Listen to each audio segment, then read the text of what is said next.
basically you have identified a need to measure waste in a better way.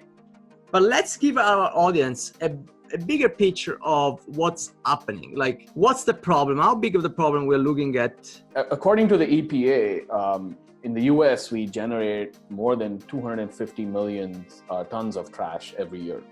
And out of that, only 35% is currently being recycled or composted, which means the rest of it ends up in the landfills, incinerators, and the environment. 50% of that is being contributed by commercial buildings. And so that's a huge chunk being generated by just one sector in the industry.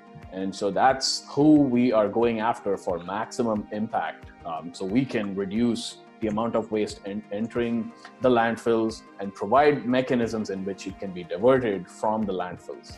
What do you define as impact? What are, if you like, the metrics or the objectives that this new technology that you're bringing to the table will provide? So in terms of the end metrics, what we are personally looking at is to reduce the amount of waste that is being generated in the first place, to divert the waste that ends up in the landfills, incinerators, and the environment, and also reduce the contamination, which is the amount of waste that ends up in the wrong bin. So if you throw food waste in the recycling bin, that contaminates paper, and the quality of paper that the waste haulers are able to sell to their end markets gets reduced. So we're trying to minimize the amount of contamination in the bins. And so these are the three metrics that are really important to us, so with which we can make a really huge impact. So can you help us identifying how machine learning is helping here? What are the various components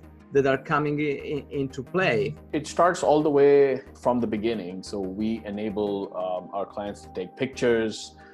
We conduct some machine learning operations there, like deep learning, to quantify and categorize the waste in terms of how full the bins are or what type of waste we see within the picture. And then we take that information and we create a real-time report on how much waste is being generated and what types of actions the environmental professional can take in order to reduce the waste or divert it from the landfill.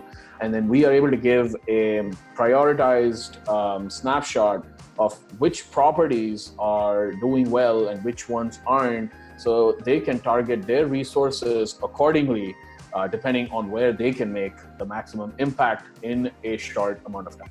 What has happened in the technology, broadly speaking, to allow this company to be operating today? So historically, over the last 20 years, the US has moved to a single stream recycling technique where basically a lot of the recyclables end up in one blue bin.